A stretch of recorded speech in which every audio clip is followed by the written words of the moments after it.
পেশি বনাম মগজের দ্বৈতরথ দেখতে দলবল সহ চেন্নাই উড়ে গিয়েছিলেন কলকাতা নাইট রাইডার্সের মালিক শাহরুখ খান।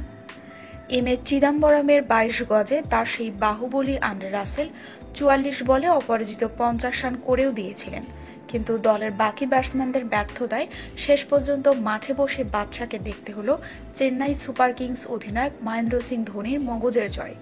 ফলে পয়েন্ট টেবিলে কেকেআরকে ২ নম্বরে ঠেলে দিয়ে ১ নম্বরে উঠে এলো সিএসকে। ম্যাচ শেষে তাই বিষণ্ণ মুখেই মাঠ ছাড়তে হলো শাহরুখদের।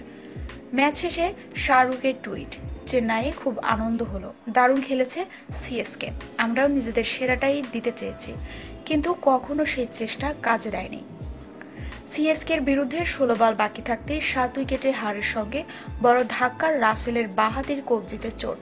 একটা শট খেলার পরেই দেখা যায় ডান হাত দিয়ে বাঁহাতের কবজি চেপে ধরেছেন তিনি।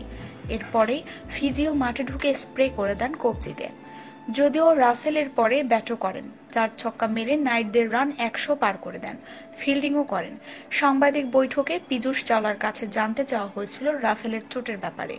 তিনি এ ব্যাপারে কিছু বলতে পারেননি। শাহরুখ যদিও টুইটারে লেখেন, কুলদীপ মাসাজ করে দেবে রাসেলকে, নারায়ণও ওকে সাহায্য করবে। হারের কারণ হিসেবে পীযূষ বললেন, ভুল শট নির্বাচন করে দ্রুত ৪টে উইকেট চলে গিয়েছিল, ১৩৫ থেকে ৪০ রান উঠলে লড়াই হতো। হতাশ কেকেআরের অধিনায়ক দীনেশ কার্তিকও, তিনিও বলে গেলেন, এই ধরনের উইকেটে কত রান নিরাপদ তা বোঝা যায় না, কারণ শেষের দিকে শিশির সমস্যা করে। পাওয়ার প্লেতে ৪ উইকেট চলে যাওয়া হারের বড় কারণ। এই হার ভুলে দিল্লি ম্যাচ নিয়ে ভাবতে হবে। শুরুতে ব্যাট করতে এসে ৪.৪ ওভারের মধ্যে ৪ উইকেট হারায় কেকেআর। এর মধ্যে ৩ জনেই চেন্নাইয়ের মিডিয়াম পেসার দীপক চাহারের শিকার। ৪ ওভারে ২০ রানে ৩ উইকেট নিয়ে ম্যাচের সেরা চাহার বললেন, চেন্নাই এবার প্রচুর ম্যাচ খেলেছি, যেখানে স্লোয়ারটা ভালোভাবে অনুশীলন করেছি। তবে ম্যাচ জিতেও উইকেটের সমালোচনা করেছেন ধোনি। তার কথাই এই উইকেট প্রথম ম্যাচের কথা মনে করিয়ে দিচ্ছে।